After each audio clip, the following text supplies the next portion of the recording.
তো বলেন তো আজকে আমি কোথায় চলে আসছি? আজকে আমি আসছি, আপনারা অবশ্যই বলেন কোথায় আসছি। তো আজকে আমি আসছি আমার রাজশাহী বাসাতে।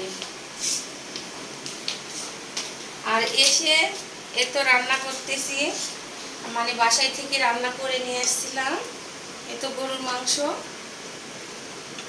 আর এখানে ভাতও উঠে দিছি, ভাত হয়ে গেছে। আর ভাত হলে আমাদের খাওয়া দাওয়া, এখনো সকাল থেকে খাওয়া দাওয়া হয় নাই। তো বাসায় আসলে মানে 1 ঘন্টা 1.5 ঘন্টা পরিষ্কার করা লাগে। ধরে পরিষ্কার করলাম, করার পরে এখন একটু দেখেন ভালো লাগতেছে। আর একা একা থাকে তো, মনে করেন সকালে অফিসে যাই আর সন্ধ্যাবেলা আসার সময় একবারে নোংরা করে ফেলে দেয়। ছেলে মানুষরা মনে হয় এরকমই হয়, মানে ছেলে মানুষ একা থাকলে মনে করেন যে বাসার কোনো ইয়ে থাকে না। তো ফ্রিজের অবস্থা কি এখন জানি না। তো আমি রান্না করে নিয়ে আসি, যতবারই আসি আমি রান্না করে নিয়ে আসি। তো এই তো ফ্রিজে এই তো মূলের তরকারি নিয়ে আসছি কুমড়ো বড়ি দিয়ে। আর এখানে মুরগির একটু মাংস নিয়ে আসছি। আর এক ভিডিওতে আমি দেখাচ্ছিলাম এই মাংসটা আমি নিয়ে যেতে পারিনি এখনো। তো যাই হোক, এটা এখন ফেলাই দিতে হবে, আর খাওয়া যাবে না। তো আমি রাজশাহী আসলে অবশ্যই আপনাদের ভিডিও দিই।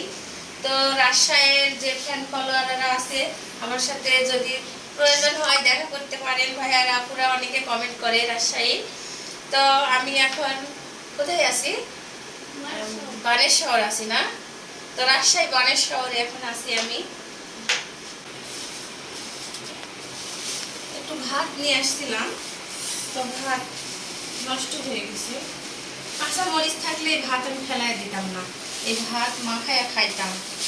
দেখি ভাতটা হয়ে গেছে,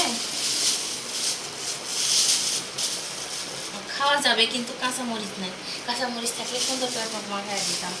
আর এই তো মুড়ি নিয়ে আসছি, যে আপনাদের ভাই একা একা থাকে তো যদি মুড়ি মাখায়া খাইতো, এই কারণে মুড়ি নিয়ে আসছি। আর কোনো জিনিস আয়না রাখলে না ওই নষ্ট করে ফেলে দেয়, খাই না। তো জিনিস থাকা যায়, অফিস করে আসে একবারে শুয়ে পড়ে। আর যেসব ভাইয়ারা অফিস করে সেসব ভাইয়ারা তো জানি, সেসব ভাইয়াদের অবশ্যই কষ্ট হয়, যেমন আপনাদের ভাইয়েরও কষ্ট হয় আমি না থাকাতে। তো কি করব, আমার ছেলেটার জন্য আমাকে ওখানে থাকতে হয়, সাথে সাথে দৌড়ালে আমার তো বাচ্চার লেখাপড়া হবে না। তো এই কারণে আর আপনাদের ভাইয়ের অনেক কষ্ট হয়। আর যারা চাকরি করেন একা একা থাকেন সেসব ভাইদেরও বলছি, তাদেরও মনে হয় কষ্ট হয়। তো যাই হোক, আমার ভিডিওটা কেমন লাগলো? ভালো লাগলে অবশ্যই সবাই লাইক কমেন্ট করে পাশে থাকবেন। হ্যাঁ, আল্লাহ হাফেজ।